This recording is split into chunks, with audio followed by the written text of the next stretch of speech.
How's it going, guys? Peshkat here. I'm here with Danny, and I played his deck today. Literally, I played it as he built it, and he just wanted me to try it out, give him some feedback, and so I ended up going 3-0, and I ended up splitting with camera guy right here. This is the first time we've ever both split, ever. But anyways, okay, so yeah, we're gonna go ahead and take a look at the deck. I'm gonna tell you guys how this shit works. So for the level 0 line, I don't even know how many of each level there are. What is this? 16 level 0s. So starting over here, we got 4 Kotzkis because it's a Kotzki. You use this to drop the crap that you don't need in your hand, like Climaxes mostly. But you can also use it to drop the Yamashiro into waiting room, so you can bring it out with the Fusou, because that's our level 2 game. So just a very, very good level 0. I'm sure you guys already know that. 4 copies of Inazuma. This can search level 1 or lower when it dies, and typically you're just going to be searching for cards that are really fat for your level 1 game, because that's basically all this deck does at level 1 is just be fat. It doesn't have any Climax combo. 3 Ushio-Kais. This deals with problematic stuff like Hibikis, I guess. Anything that your other level 0s can't kill, just like throw an Ushio at it and then just send that stuff to clock. So very easy. 3 copies of Z1, so this is one of the new cards that came out in European Fleet. So she has 2 abilities. One of them is you can tap her to give any ship girl 1500 until the end of the turn, which is quite a big amount. And her other effect, which is actually really useful, is when you level up, you can pay 2 and search your deck for any ship girl. So just very useful for grabbing whatever you need. And it can pay 2 stock. So not a lot of cards in this deck pay much stock, so very good.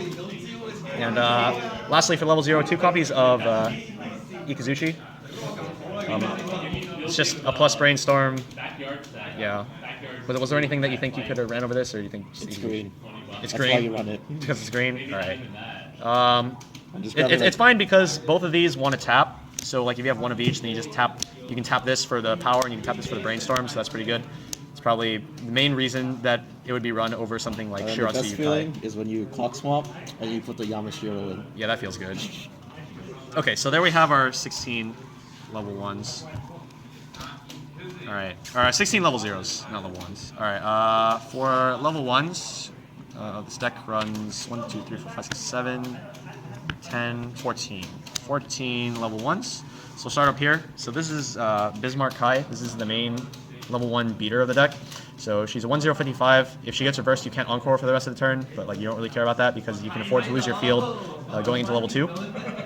Her other effect is once per turn when you use a startup ability, she gets 15. So like the main one that you're using on your turn is the Z1 or the Z3 to give 1500 power, and so that'll end up buffing her by another 15 by her own effect. And during your opponents, you can use like a counter to buff her by another 15. Another card that goes well with the theme of playing startup abilities is Maya Kaini, which is another new card from the latest Kantai set. Once per turn, when you use a startup ability, she gains the ability, when you reverse opponent, you can blind stock 1. So just nice to have some extra stock, because this deck does tend to be pretty stock hungry. And if you trigger Climaxes early, you're going to be hard pressed to dig those out. And so cards like the Z3 help a lot with digging out Climaxes, things like that. But this helps you to get stock, so you can just spend a bunch of it later. 3 copies of Hatsushimo Kaini. So this is like a hand fix. On play, you discard a card and you choose a ship girl from your clock, put it in your hand, and then you collect the top card of your deck. So it's a discard outlet, and it lets you hand fix a little bit. So just pretty decent card. 2 copies of Z3, Z3's Y. So this one works with the Z3 level 0. So she's a global 500 to all ship girls, and once per turn, when you use a startup ability, you can give 1k to any ship girl. So this, plus these 2 cards, you're going to be giving tons of power all over the place. And you can also give the on reverse stock ability to the Maya Kaini. And it just has a lot of very, very simple synergy. So it's 14 level 1s. All right, give me the cards back, Open. Whatever, man. Oh. All right, nice. All right, so at level 2, technically we're only playing 1 level 2, but in reality we're playing 9. So I'm gonna talk about all these at the same time, but I'll talk about this first. So this is Graf Zeppelin Kai, and so she has 2 abilities, one of which is relevant, the other one I never used. So the first one is she gives 2k in front to level 3 or higher characters, which are most of the time going to be these.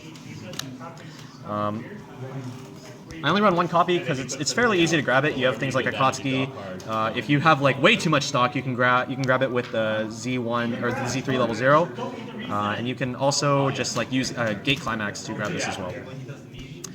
Now we're talking about the most important pieces of the deck, the cards that define what this deck is. We have the Misfortune Sisters, Fusou and Yamashiro Kaini. So talk about this one first. So Fusou Kaini is a 3/2 early play. You can early summon her if you have both of the sisters in your level zone. Then you can play her at level 2. When you play her, you can pay 1 stock to play a Yamashiro Kaini from your waiting room.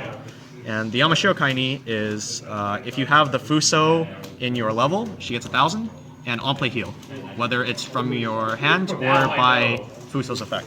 So with 3 stock, you're able to bring out 2 3/2s, one of which is 9/5 and the other which is 11k, which is really, really good. You just get like two solo attackers onto the board. It's very efficient. You get a heal as well. You don't really have to worry about anti-change nearly as much with this deck, because even though they anti-change like one of your sisters, you still have the other one. So really, really nice. And what I think is like probably the funniest thing that happened all day was, so I used this to like bring this out, and then my opponent triggered a wind, and he was just like, wait, what do I bounce? Do I bounce the healer, or do I bounce the thing that brings out the healer? And I was just like, I don't know, man. That's up to you. So like, yeah, it's pretty annoying to deal with both of them at level 2. It's like you bring out 1 early play in like a normal deck. That's pretty efficient. But the fact that you're bringing out 2 and one of them's a healer is really strong. So getting them into level. Not really that hard. I think I got it off like every single game. I think the main problem that I had with this deck is getting the Yamashiro into the waiting room, because usually by the time I was around level 2, I would be refreshing, and I would have this in my hand, but I wouldn't have this. So that was a problem 1 of my 3 games. So now in addition to these 8, we have 3 more level 3s, which are the Kashima. So this has 3 abilities. First, on play, you draw 2, discard 1. On play, you get 500 power times the number of ship girls on your field, and that includes yourself. So if you play her into a full field, it brings her up to 12k. And her last ability is a Climax combo with a gate. So the gate would bring her up to 13k on a full board. When she reverses her battle opponent, you deal damage to your opponent equal to the number of their reverse characters. So it also includes the one that you just reversed. So let's say, so you can like modulate the amount of damage you're dealing with the burn. Let's say you want to deal 2 damage. So like you attack with one of these first, and then you attack with this. So you killed 2 characters, burn for 2. So like that. If you want to deal 3 damage, you attack with all 3, and then you burn for 3 here. So pretty nice finisher. The fact that all the abilities really like support each other really makes this into a really nice finishing card. She doesn't want you to disturb her. That's what the flags mean. That's what the flags mean. Yeah. Do not disturb me. I'm conducting training. All right. So as for the climaxes of the deck, 8 gates. So there, just eight gates. The 4 Kashima ones are the one that's important. If it were me, I would probably run 4 Harna gates so I can confuse people like Chris into thinking I'm running eight Kashima gates. You're fucking cheating. But yeah, so just 8 gates. You pretty much just dig for whatever you need out of your waiting room, and you have plenty of ways. Although it's like realistically, it's mostly like this to pay out climaxes. Oh yeah, I forgot. This has another ability. So you can pay to tap this to take a card from your clock. Any card? Take any card from your clock, put it in your hand, and then take the top card of your deck and clock it. So like, I never used that. That's completely useless. So, but yeah, the 2K is like very relevant. This plus climax is like Big. really like 15K, very big number. So as far as like matchups, I didn't play any against anything that was too problematic today. I did play against Tulovru.